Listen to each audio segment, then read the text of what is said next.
Like June said, today I'll be talking about sleep. And I think it's such a relevant topic. It's just been coming up a lot in my sessions recently for, I think, pretty obvious reasons, I guess. But a quick introduction. So I'm a doctor in occupational therapy. I'm a lifestyle therapy specialist. Not all OTs do lifestyle therapy, so you might have worked with an OT before, but never really heard about this. It's probably because I work in a pretty niche part of OT. So just a heads up for that. And like June said, I work at Re+Active Physical Therapy and Wellness. This is in Los Angeles, California. So just a quick intro into what I do. So lifestyle therapy is based on this idea that everything that you do on a day-to-day basis can impact your health, right? And also the presentation of your condition, whatever it may be. So the components to healthy lifestyle would be healthy eating, sleeping well, emotional well-being, and physical activity. And today we're going to be zoning in on one of the pillars, which is sleeping well as a way to boost physical health. So before we dive into some of the general information about sleep, I wanted to share with you what I found in the scientific literature in terms of how FSHD might affect sleep. The sad reality is there just isn't enough research into this. There just isn't, there were too many papers coming out on how FSHD and sleep might be interacting. But there was one doctor in Italy who was doing some pretty good studies on FSHD. And so from his research papers, it seems like up to 50% of people with FSHD report poor sleep. And the reason aren't fully understood, but there are some theories that the research team proposed. One of them is chronic pain. So they know that chronic pain can disrupt sleep quality. It basically messes up your sleep cycles in a way and changes the brain waves when there's a lot of chronic pain. So that could be one mechanism. Another mechanism is potentially reduced movement at night. So in healthy adults, when in the middle of the night, if they feel like they have to shift around, maybe unload a joint or prevent a compression of a nerve, they're able to do that. But they found that some people that they studied weren't moving as much in the middle of the night, and that could be interfering with sleep quality. Another component could be related to breathing challenges. So either muscle weakness in the pharyngeal, so in the throat and the breathing muscles, or some of the impairments in breathing control could contribute to difficulty with breathing in the middle of the night. But I don't want to scare any of you. They found that it wasn't consistently shown in research. So it's just one possibility. And difficulty with breathing muscle with FSHD is, it's rather on the rare side in terms of what they found in the research. But it's one of those things that could be playing a role. So it's something to keep in mind. And like June said, lifestyle factors can play a big role in impacting sleep as well. So they found that people who had FSHD and higher BMI had a higher risk for developing something like obstructive sleep apnea, which is basically difficulty breathing in the middle of the night. If you're having a hard time getting oxygen into your brain, you're not going to get restful sleep. So that could be a factor. And just like in general, things like anxiety and changes to routine, those things can also impact our overall sleep quality. So those are some things that could be happening if you are experiencing difficulty with sleep. This is an overview on how you might get better sleep, right? So there's a lot of different ways to approach this. A part of it is going to be potentially medication, right? So, but this is going to be managed primarily by doctors. Another approach would be a CPAP or a BiPAP machine. So these are basically devices that help you breathe. It might be like a little mask or a nasal pillow, which would be a smaller mask for the nose. And these are managed by sleep study specialists or respiratory therapists. So those two gray circles I don't really do. But what I do specialize in are more the behavioral strategies. So that would include pain management. We talked about how pain can interfere with sleep. Circadian interventions, which is basically about resetting your biological clock. And then the third component is cognitive behavioral strategy. So this is kind of working on your behavior and your thinking pattern, basically managing anxiety and calming down the brain so that you get better quality sleep. Today, we're going to be focusing on the third circle that we talked about, so some of the managing anxiety and calming down the brain. I think it's a great place to start because it's come up a lot in my sessions as well. I think with everything going on, it's just been hard to transition to sleep for some people. So why do we need to sleep? So you might have heard of some of this before, but there's a lot of benefits to sleep. And sleep isn't just a passive process. Sleep can improve your ability to control your weight. So when we get enough sleep, our dietary hormones get better regulation. That makes it easier to eat healthier and also to maintain a good weight. Good sleep can reduce your risk for things like heart disease, diabetes. There's also cognitive benefits too, so improve focus, sharpen your memory. You might have heard of how memory consolidation happens during sleep. So that's the reason why you would see some of these benefits. Sleep is also crucial for mood regulation, reducing risks for things like anxious mood, depressed mood, and also sleep can improve your immune system functioning, reduce your inflammation. And I think the last point, washing the brain, I always like to share this one because I think it illustrates the importance of sleep. But within your brain, you have what are called ventricles. So you can imagine like the brain here, and then the ventricles are almost like rivers that go into the deeper structures of the brain. During sleep, what happens is that those ventricles expand so that the liquids surrounding the brain are able to go to the deeper structures and help clean out some of the byproducts from brain activity during the day. And I think it really illustrates the point that sleep is a very active process for your body. The reason why we should sleep isn't just to feel less sleepy. There's actually a lot of things that happen that's really crucial for physical and mental functioning. Another thing that I wanted to share was that in the research, they found that daytime sleepiness wasn't necessarily a good predictor of quality of sleep. So sometimes people will come in and say, I think I'm doing okay. I'm not too sleepy during the day, but it seems like even if you're feeling okay during the day, it's possible that your sleep could get better through some of these behavioral strategies. I'm kind of zooming through, so if you have any questions, you can put in the chat, and I think the team will be on the lookout for that. But let's transition to what we can do about sleep. So today we'll be talking about how to wind down the body and the brain for sleep. And the wind down strategy is basically it's like a routine, or some people call it like a sleep ritual. But basically it's a habit that you do, like a sequence of habits that you do to help calm down your brain and body for sleep. A good analogy that I like to use is if you imagine, exercising, right? Let's say you are maybe on a stationary bike, or maybe you're doing a little bit of exercises, and then you get your heart pumping, you're sweating a little bit. Ideally, you wouldn't just plop down into bed and try to fall asleep right after exercising, right? You would want to do a little bit of a slow down, like a wind down, maybe even do a little bit of stretching or a cool down period, and then you would try to go to sleep. Something similar can happen with the brain. If you are going a mile a minute, if you're really thinking about a lot of things, if you're processing things, that's almost like you're running, right, with your brain. So it's important to make sure that you have a good wind down routine for your brain so it can cool down before hopping into bed. I think what's important to understand when it comes to sleep is to become a little bit more aware of how our nervous system reacts to stress. So within our nervous system, we have what's called the autonomic nervous system. And underneath that, you have the sympathetic and parasympathetic nervous system. So these are two different branches underneath the autonomic nervous system.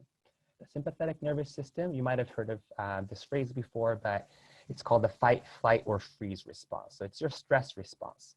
And basically, when your stress response is triggered, you get your stress hormones released. And then on the opposite side, you have the parasympathetic, or the rest and digest, which is basically your relaxation system. The reason why I'm sharing this is when we're trying to sleep, we're trying to rest, right? So we need the sympathetic system to be turned on. But sometimes what can happen is when we are getting ready for sleep, we're about to sleep, our stress system might still be on. Maybe not full blown, but maybe like a low grade, it might be turning on. And if that's happening, it becomes a lot harder to fall asleep. If your heart rate's a little bit up, if your stress hormones are released into your bloodstreams, it's going to be hard to fall asleep because you're not in the relaxation mode. And when I say stress, I don't just mean like big life stressors, right? So those things can definitely trigger the stress response. I hope none of you are going through anything that is like a major life stressor, but you know, I know a lot of people are having financial challenges, changes to job, changes to health. Those are major life stressors that can definitely lead to the stress response. But there's also small stressors, which are also called daily hassles. These are more you know, small annoyances, frustrations, maybe like you spilled something, or maybe you had a small encounter with your family member, a little bit of an argument. It could be very small events in comparison to bigger, more tragic things that could happen in our lives, but those small stressors still activate the stress system. It still releases the same molecules in terms of the stress hormones. So they could actually interfere with our sleep. And other things like worrying thoughts, racing thoughts, pain, physical discomfort, all those things can trigger the stress response. So in terms of how do we deal with these stressors, you can really categorize it into two approaches, right? So you can think of it as tackling the source, so reducing the stressor, or triggering the relaxation, kind of inducing some of that parasympathetic response in your body. When it comes to tackling the source, there are so many different ways to do it, but just a couple of things to focus on today. I know some of my clients are having a hard time kind of figuring out how to deal with all the news that's going on, and some of that is leading to some worrying and anxiety. So if that's the case for you, I would definitely recommend thinking about creating a media diet plan. So kind of setting some parameters around when and how you're going to consume news media.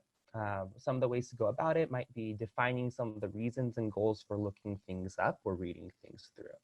Are you reading news because you want to stay informed about the latest research? Are you trying to stay informed about, you know, what's happening nationally, regionally, locally? Are you looking for stories so you know who to help out, what organizations are doing good work? So defining some of those rules around why you are going to read the news or watch the news might be beneficial, especially because there's pretty much countless amount of media out there now, right? So it's impossible to read everything about what's going on. So you kind of have to pick and choose, and thinking about your goals and reasons might be a good place to start. Another approach is bracketing. So this is more of a time management approach, but this is about creating a more strict routine about when and how long you're gonna search the news for, read the news for. Some people decide, you know, my only time is going to be in the morning before breakfast, or maybe it's, you know, after lunch. So kind of deciding when that's going to happen and really bracketing that time so it doesn't seep into other parts of your life. That's also another great way of creating a diet plan. In terms of other stress sources of stress, if it's unrelated to the news, things like writing down your thoughts actually has been shown in research to be effective in reducing anxiety and worrying. This can take many different forms. So it could be more of a to-do list. If your brain is not necessarily filled with anxious thoughts, but you're thinking a lot about, okay, what do I have to do? What's going to come next? Writing a to-do list the night before, at night before going to bed can help reduce some of that repetitive thinking. Journaling is also a great way to transition to sleep, whether it's just journaling what happened in the day or gratitude journaling. If you have done that before, it's a great way to reset the brain before going to sleep. And basically, yeah, processing thoughts. So within your journal, if you have something that you're going through, writing might be a good way to process some of those things. And of course, if you feel like you need a little bit of extra help, reaching out to a professional, therapist, whatever it is, those are really good ways to, I think, work on our mental health in the long run. So those are some of the ways to tackle the source of the stress, so reducing the presence of stressors in our lives. And then there's also the approach of triggering relaxation. So if you think back to the graph with the sympathetic and the parasympathetic, we want to trigger more of that relaxation response. We won't have time to go through every single one of these today, but I just wanted to share the names with you so you can kind of look them up on your own if you're interested. So diaphragmatic breathing, so this is deep belly breathing, which basically is neurologically wired to trigger your parasympathetic relaxation response.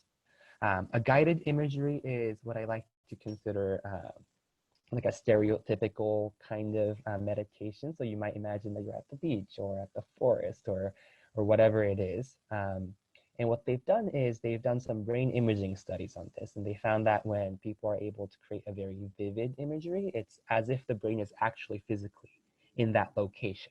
So that can induce a strong relaxation response. Sleep stories, this is basically a bedtime stories for grown-ups. So some apps, phone apps out there will have an audio where you can listen to like a 45-minute, an hour story, and someone's kind of reading the story to you in a sleepy voice. So that's a good way to transition to sleep. Another approach that some people like is a body scan, which is focusing on sensations in one body part at a time. It's more of a meditation technique. So I think I wanted to try deep breathing together as a group, just so that you kind of have the foundation for some of these relaxation strategies. So if you think about the way that we breathe, we have three main types of breaths. During the day, you're gonna have the shallow breathing that you don't really think about. So that's type 1.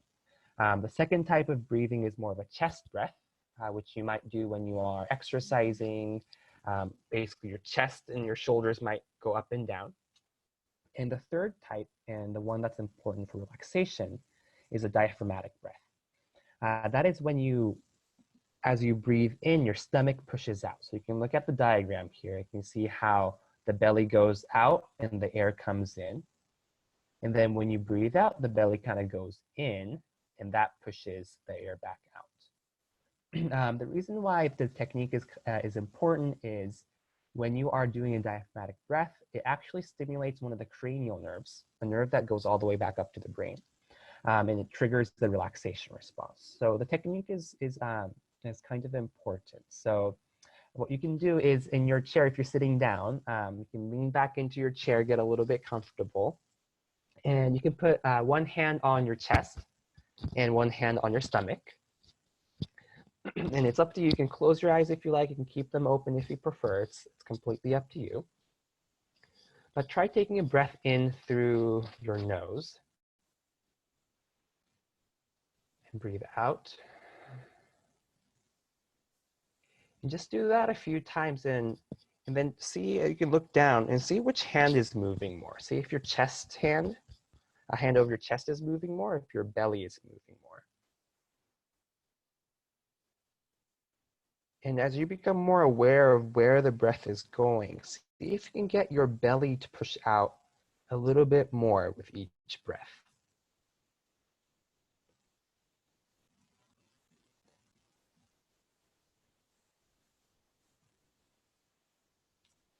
It might be a little bit hard at first, but that's okay. Some people like to imagine a balloon, like a balloon expanding and contracting in their stomach.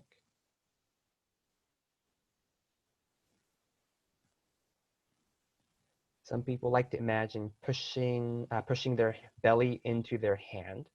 So kind of looking for that pressure, trying to create that pressure between your hand and your belly.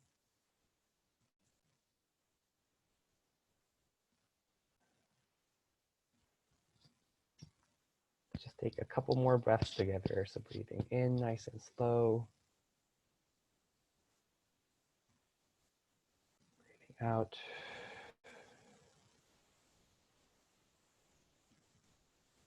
in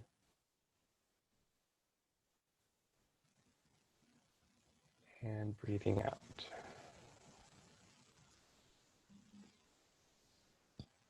All right. So that's a very quick demo on deep breathing techniques. But it's a lot easier to do it lying down. When you are lying down, your postural muscles are relaxed. So it's going to be a lot easier to get your belly to go up and down. So I would recommend people to try it tonight when you get into bed. Just take, even if it's just 10 breaths, they found that that can be enough to start triggering some of the relaxation response. If you are trying this when you are transitioning to sleep, see if you can focus on something, right? So you can either count as you're breathing in and count as you're breathing out. So that's one thing that you could focus on. You could focus on the different sensations of the breath. So as you are breathing in, you might notice the air rushing in past your nostrils, some of that tingling sensation there. Some people notice temperature changes when you breathe in. You can give it a try right now if you like. So as you breathe in, you would feel a little bit of a cooling sensation inside the nose. And so those are some of the sensations that you can really direct your focus towards. It's basically like an anchor, right? So a lot of times difficulty with sleep comes when our brain's kind of going all over the place. So you want to bring it back to the present moment. You want to ground it. So focusing on sensations or focusing on counting can help with that. And if you're just doing deep breathing for trying to fall asleep, I would recommend shifting positions every 1 to 2 minutes. The reason for that is sometimes if you're just lying down and you're doing deep breathing and you're new to deep breathing, and you're doing it for 2 to 5 minutes and you're like, I'm not falling asleep, I'm not falling asleep.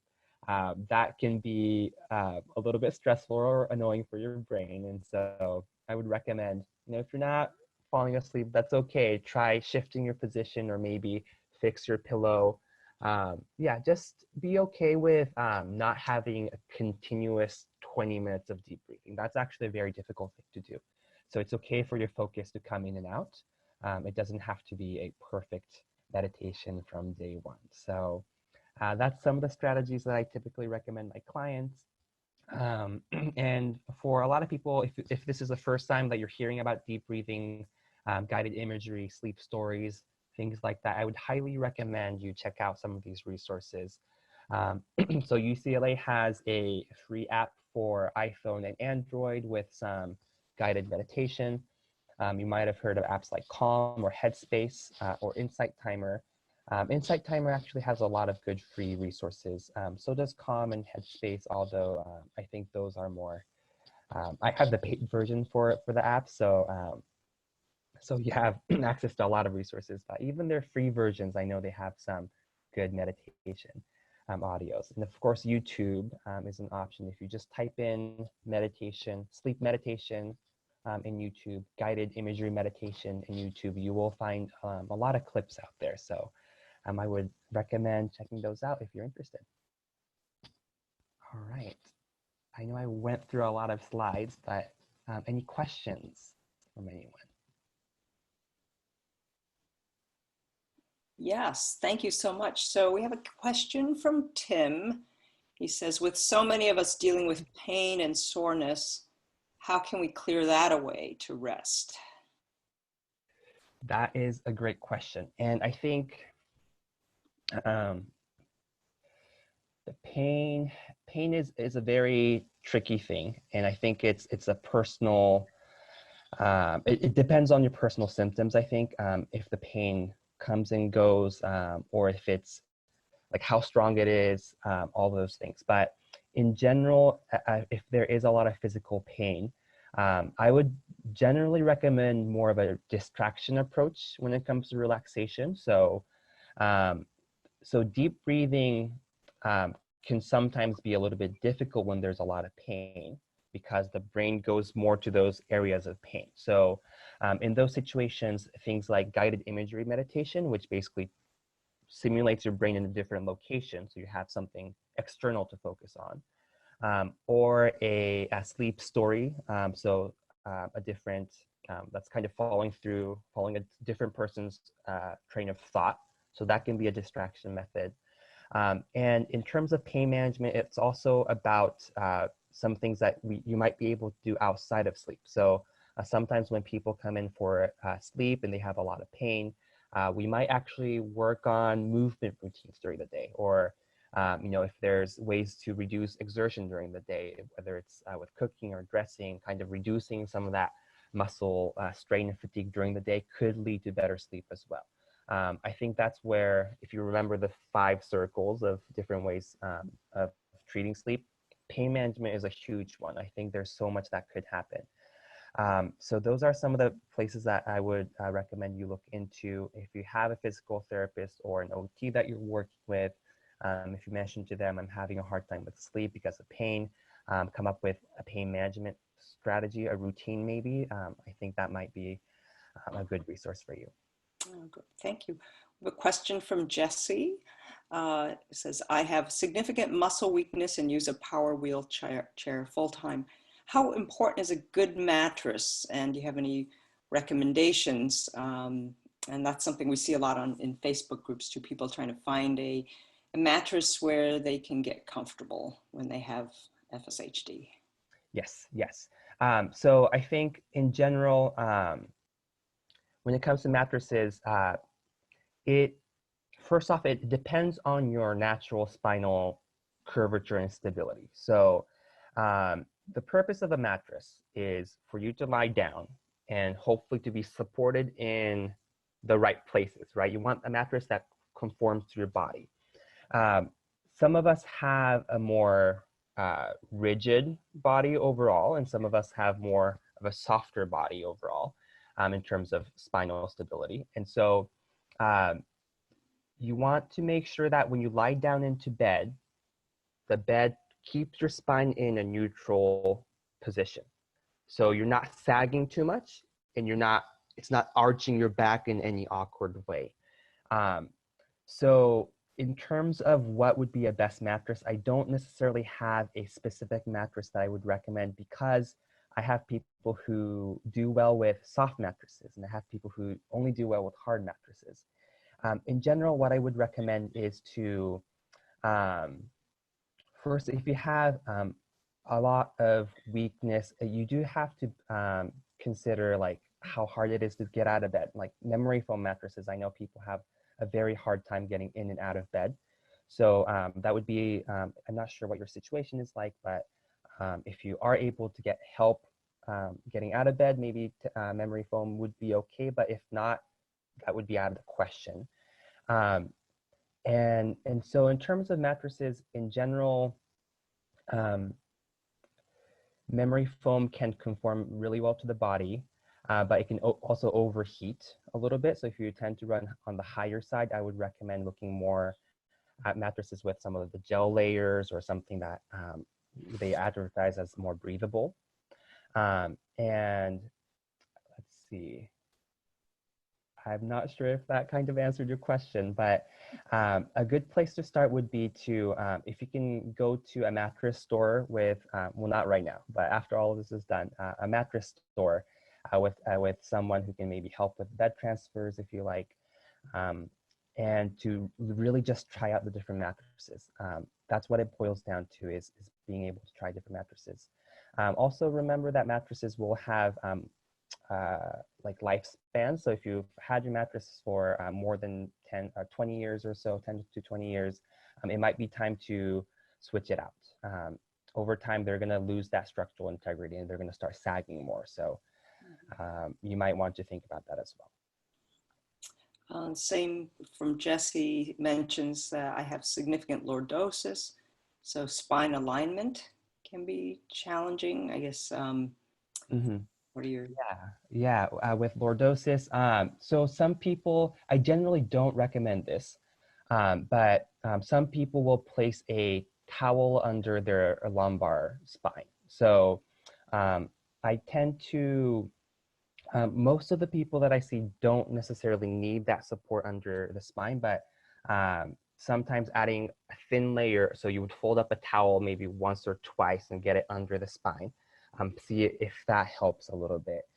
Um, what I would recommend is next time that you get into bed, see if you can sense where the pressure points are.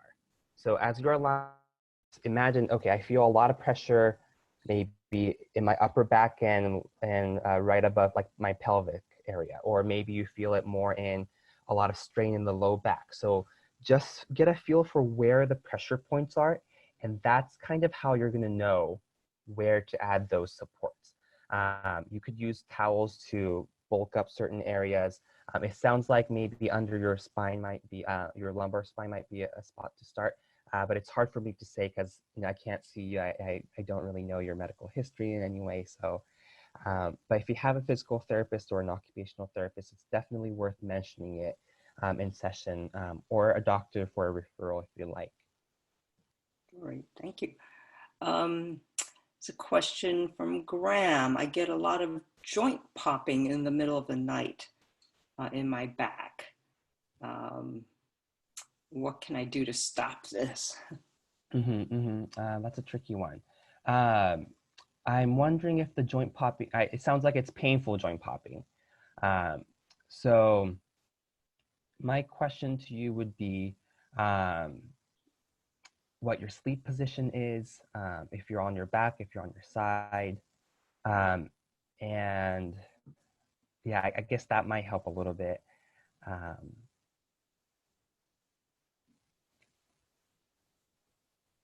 Let's see, was it, let's see, I'm not seeing a response. But okay, yeah, so it depends, I think it would depend on your individual situation. It sounds like there is some movement that's happening that's triggering the popping. Maybe you're twisting, maybe you're moving around. So I would try to get to the bottom of why that might be happening. Is it because your sleep position is uncomfortable? If that's the case, you might think about adding more support, kind of like what we talked about with the towels or a pillow under your knees. If it's partially because of some people move around a lot if they're too hot or too cold in the middle of the night. So that if that's the case, you might look at temperature control for the room. If the movement's happening because of other sleep disorders that could be going on, whether it's difficulty sleeping and you're kind of waking up, or you're moving around a lot at night. If that's the case, it would require a different approach. I wish I could give you a very good answer, but it seems like you might need a little bit more individual attention and a little bit of an assessment to get a good, solid answer for that. But I would recommend talking to your doctor. If you have a therapist, already discussing that with your therapist. It sounds like it could be a number of things. Thank you. Let's see, there's a comment here and then a question. They're somewhat interrelated, so I'll ask them both. It says, same Jesse, who was asking the question before, was saying for pain management, he says, I try to go to bed 1 hour early and use a heating pad. And I also rely on CBD oil or lotion with magnesium. And Tim is asking about whether there are sleep aids or medications that would be recommended, or do you feel it's better to just stay away from pharmacologic or, you know. Right. That's a very good question. I don't want to write off medication as an option because I've seen people who have seen a dramatic change with medication. So I think it's okay to have that as an option. But when it comes to melatonin, so over-the-counter melatonin, those can be useful in the short term. But there's some research saying that if you are using it for the long term, it can interfere with your body's ability to produce some of the natural melatonin. With melatonin sleep aids, they can kind of mask bad sleep habits or sleep hygiene because the melatonin kind of forces your body to fall asleep, but there might be things that you can do to improve your sleep. So what I would recommend, if you aren't taking anything right now, to take some sleep hygiene approach, so behavioral approach, and see if that helps. If you are on melatonin already, you've been using it for a while, it's working really well, I would recommend you talk to the doctor. If you feel like you're kind of just self-managing your melatonin level, if you like, you can start changing the dose, if that's an option. I'm not sure how much people are taking, but you can try reducing a little bit, see how that impacts your sleep. And then at that stage, when you're having a harder time falling asleep, you can start thinking, okay, what could boost my sleep? Today, we didn't go into sleep hygiene strategies other than the wind down routines, but things like monitoring light exposure, thinking about getting as much exercise as you can without causing pain and causing intense fatigue during the day. That can help regulate your sleep.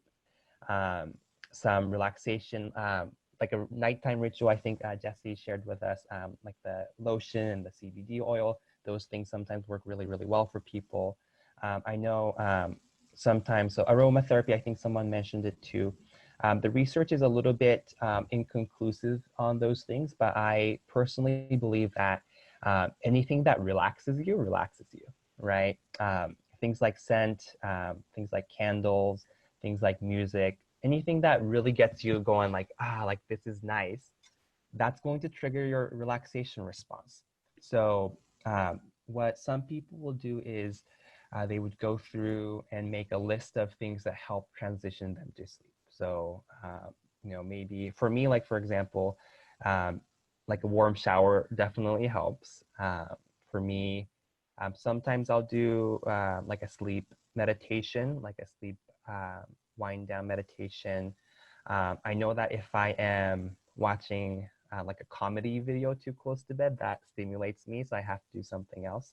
So kind of coming up with a better understanding of what's going to wake me up, what's going to wind me down. That might help with adjusting, reducing the dose of the sleep medication if that is your goal. Great. Well, I have to say, right now I'm watching the Ken Burns documentary on the Roosevelts, and that's really good for putting me to sleep. There's something about the pacing and the narration. So, Yeah,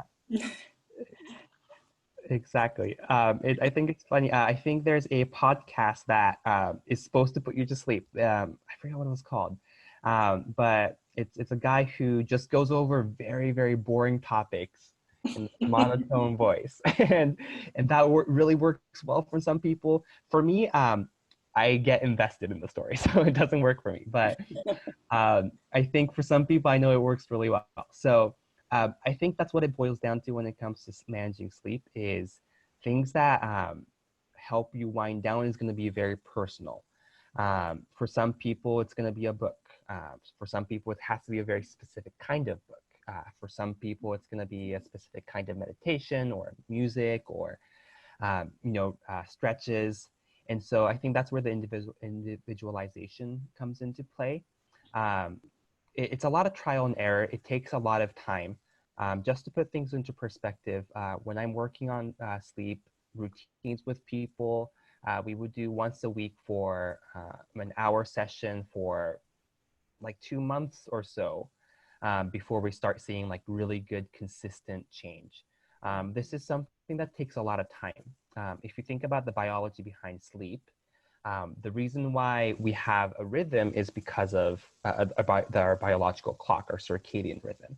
And if you ever been jet lagged, you might know, right? Like it's hard to adjust to a new time zone. And that's kind of what you're trying to do when you're resetting your circadian rhythm, is you're trying to retrain your biological clock to go to sleep and stay asleep. And that's something that takes weeks, if not months.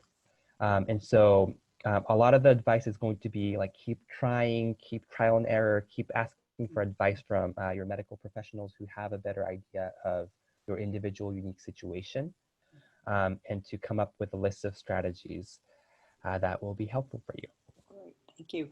There's a comment from one of our audience members regarding the joint popping. She said she has the same issue She has to get out of bed and stretch and move, rotate her ankles, and this helps sometimes.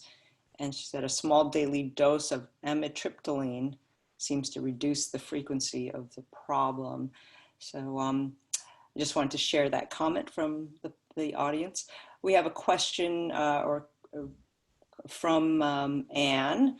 So she says, because of pain and because of the muscular dystrophy, I think it's very, very difficult for me to move once I am positioned in bed. And the current problem is pain that appears to be leading to pressure ulcers on the ears. I've tried commercially available pillows for this purpose without success. I've personally adapted some pillows to try and accommodate this, for example, by cutting a trough. Do you have any ideas or recommendations for, just addressing those sorts of issues? Yeah, definitely. It sounds like you've tried a lot of different pillows, Anne. And I know people who have gone through like tens of pillows, like they had to buy and try, which sucks because pillows can be actually pretty expensive. I wonder if you've tried a latex pillow or something where you can take out the filling. It's basically a pillow with, it's 2 layers. So you have the outside cover and you take that out. And with the inside cover, there's a zipper. And if you open the zipper, you have the filling inside. The filling that they use, the one that I have is actually a latex filling. You can get these kinds of pillows on Amazon, I believe. But with a latex filling pillow, what you can do is you can take the filling out to adjust the thickness. And because the filling, they're tiny tubes, or they're almost like popcorns. I know some of the pillows make it like that. It's easier to change the shape. If you have a very hard time with like positioning things, you might want to ask for help with getting the right shape. But if you're doing okay, you can do it yourself. But it's almost like, I guess you can think of it almost like a Play-Doh. So you would have the pillow and you would push it and it would change shape. So that usually gives you the most control over the support, the pillow support. It sounds like the pressure here, it's happening because the pillow is, your head is sinking into the pillow, but the pillow itself is too thick, so it's kind of pushing out too much. So it sounds like you might need a pillow that is a little bit more on the thinner side, but allow you to customize the thickness so that you have enough support under the neck, under the head. And a latex filling pillow might allow you to do that. Great, thank you so much. I've personally wondered, there must be, I think one of the frustrations for people is that, if you walk into a mattress store, you're kind of left to your own devices kind of to figure out, and it's a big investment, right? And you buy a bed and then you can't sleep in it. So there must be, is there a healthcare professional who that's their specialty, that help you find the right bed, or maybe it's a prescription bed or something, but what's That's a out very there? good point. And I feel like it's an unaddressed issue for the most part. I think it's partially because of the way that the medical care system is kind of set up. If you are seeing someone on an outpatient basis, it's hard to go out to the community to meet up, right? And so if you have a therapist who comes to your home, like a little bit of a home-based therapy, I know some companies are more open to meeting out in the community for a session. I used to do in-home neuro sessions, and we would go to like Target, for example, to practice mobility and things like that. So if you are working with a therapist like that, if you have a PT or an OT who knows your spinal structure, who knows your pain symptoms, who knows all of that, and if you're working with them in more of the home therapy context, you might be able to go and take a look at the mattresses together. Some therapists, it might be worth mentioning if they can do like phone support for you or email support for you. So if you have an OT or a PT, and bring up the topic of mattress, saying they're trying to decide on one. Can you help me? Maybe take pictures of different ones with you lying down. And if you go with them a list of questions, they might be able to help you out a little bit more. The tricky thing about sleep positioning is it's kind of hasn't been addressed too deeply before, right? A lot of the medical interventions are focusing on strengthening or stretches or some of the more immediate medical concerns, which is important. But things like what mattress do I buy hasn't always been on the top of the list for treatments for like a medical setting, which I think unfortunate. But Yeah. So there's a request, maybe later you can email me and I can post it on our website. But if you have any Amazon links to products, a latex-filled pillow that you've had good experiences with, that would be much appreciated. yeah, I can do that. And there was a question from Facebook. It might be a little out of scope, but obviously it's something that's on people's minds, which is the effect of COVID-19 on the respiratory muscles. I don't know if you've heard anything about that or. Yeah, it might be a little bit beyond my scope. I don't want to give you the wrong information, but I looked at a release that said that if you have FSHD but don't have respiratory muscle involvement, your risk is you are at average risk.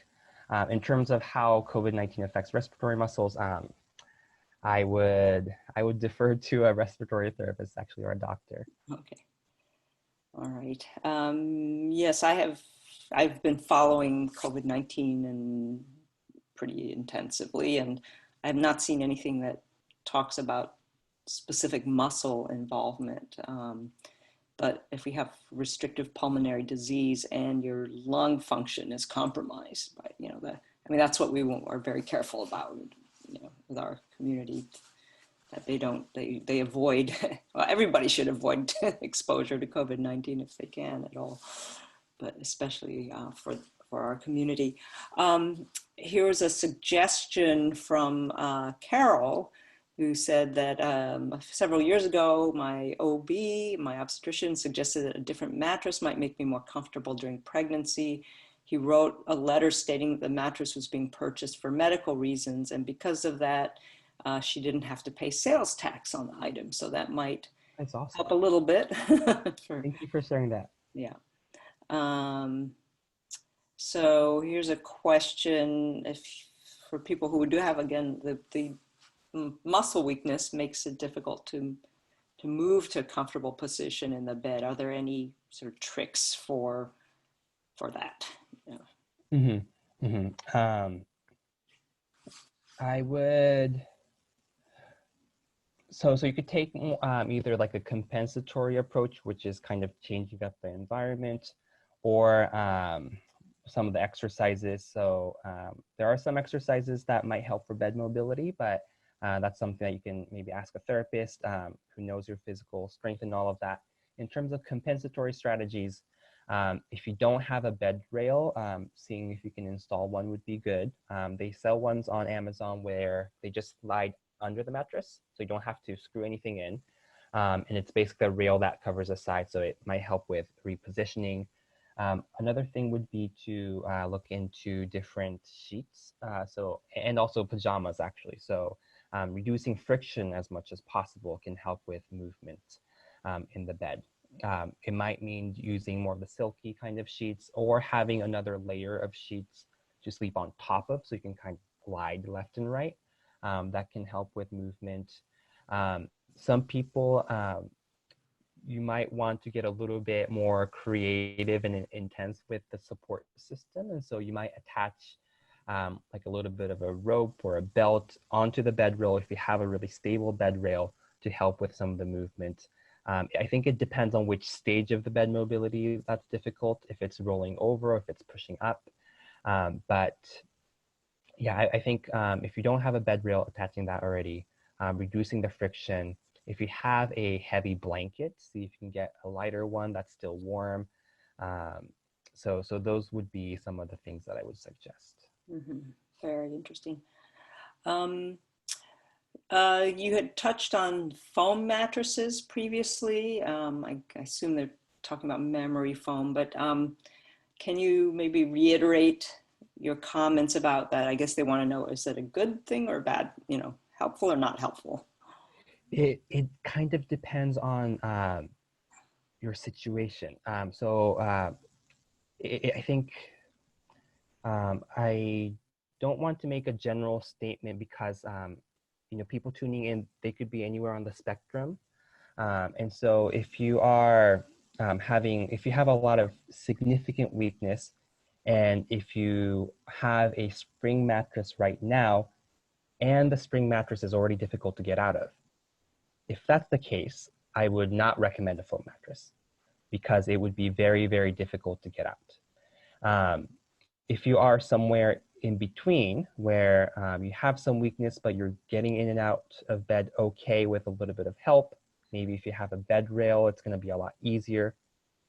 And on top of that, you're having a lot of back pain, neck pain, due to not being able to get good, comfortable support down the spine. A foam mattress might be a good option. When it comes to foam mattresses, they have a lot of different ranges of softness and hardness, and there isn't a they'll on the company website they'll list like firm, soft, all of that, but it's not standardized in any way, right? Which is the hard part. So I would definitely, the main thing is really just to go to a mattress store. So if you can go to a mattress store with someone, see if you can remember how firm your mattress is at home, press into it, go to the store, kind of compare, lie down. If you can lie down for 5-10 minutes if you have a good, hopefully a good mattress store to go to. The place that I went to, they were really open about me just lying there for like 5-10 minutes, but to lie down and see how your muscles feel supported. Different types of mattresses. Foam mattress can be very supportive but difficult to get out of, so pros and cons there. Spring mattresses will be easier to get out of, but the pressure points are not going to be well distributed, so it tends to exacerbate back pain, neck pain. And then they have all these different layers, right? So they have like a foam on top, and then a foam on top and spring below and all of that. And honestly, there just isn't research on it. No one's looking into this scientifically. So it's hard to come up with a very specific very general recommendation. The main thing would be once all of this is over, to go into a mattress store and try as much as you can. I know it's not a great answer. There isn't one mattress that works for everyone. That's kind of the situation with mattresses. But I can send a graphic of what you should be looking for. So there's a good visual on with a mattress. If it's too soft, your body sags, and that leads to a lot of stress and pain. And then if it's too hard, your body isn't supported by the mattress. That leads to a lot of pain as well. I think that visual might help people get an idea for, do I need a harder mattress or a softer mattress? So let me send that out with the email too, and you can take a look at that. I'll write a little caption so you can have that reminder there as well. Terrific. I was wondering, you mentioned that if a foam mattress or memory foam might be really difficult to get out of if you're already, you're having weakness and, like, say, have difficulty turning over or pushing yourself up. Is there anything that someone like that could use to, like, I don't know, some sort of rope pulley, just some support system that would help them get out of bed so that they could take advantage of, the foam mattress? Yeah. So it would depend on how your weakness is presenting. So if you are able to if you have arm strength, and if you're able to pull with a belt, attaching a belt to the bed rail as leverage, If that's not the case, you could practice doing a little bit of a bridging. So you would be on your back, legs planted, knees popped up, and you would practice unloading your hips and inching over. See if you can do that on the bed. If you can, that would help you get closer to the edge of the bed. Once you're on the edge of the bed, you let your legs drop off. You would do more of a log roll sitting up. And so if you're able to master that skill, and if you can do that on a soft bed, then you might be able to get in and out of a foam mattress okay independently. Mm-hmm. And that's where, again, an occupational therapist could be really helpful to show you how to do this kind of maneuver safely. Or even if they can visit you in your home, they can look and see what adaptations could be put in there. Is that right? Yeah, that's exactly Great. true. Okay. Great. I think, well, we're out of time. I'm sure there'll be more questions about it, but we really, really appreciate having you here today. And we look forward to sharing the resources that you'll be sending us over our Sequester Camp webpage. So Beth, if you have any closing remarks, and I do want to mention next week's Sequester Camp webinar program, which is with Dr. Michelle Mellion from Fulcrum Therapeutics. And she will be sharing for the first time ever to the public the findings from a very important study that some of you out there may have volunteered for, which was this study to help them design their clinical trial. And she wanted to share the findings from that study. So that'll be next week. All right, Beth. Great. So thank you for attending our Sequester Camp webinar today. And a very, very special thank you to Naoya Ogura from Re+Active Physical Therapy and Wellness. You guys have been so amazing to us. Such great resources, especially as of late, you and Julie. Thank you guys so much for just being such an awesome resource for our community. We'll be updating our Sequester Camp webpage, like June said, with this video recording and with other information as it arises. So please check back there often. I'm going to type the link to that page in our chat now, so you've got it. And June mentioned next Thursday, we've got Michelle Mellion from Fulcrum. I'm sure many of you will be interested in hearing her updates. Also, join us on Monday at 3 o'clock Eastern. We've got a weekly Zoom fitness training session that has been really popular. Longtime FSHD Society member and patient Bill Herzberg and his trainer Mitch Wade are hosting that session on Monday, so it's really fun to watch. Also on Wednesdays at 2 o'clock Eastern, Belinda Miller is still broadcasting her weekly children's book reading on Facebook Live. And then Wednesday nights, you can catch our radio show celebrity, Tim Hollenbach, on Facebook Live too. And you can also dial in and just chat with him on the show too. It's really a fun show. Keep an eye out for our email updates announcing all of our upcoming events. And we hope to see you again next week. So thank you again for your presentation today, Dr. Ogura, and take care, everyone, and please, please, please stay healthy. All right, see you next time.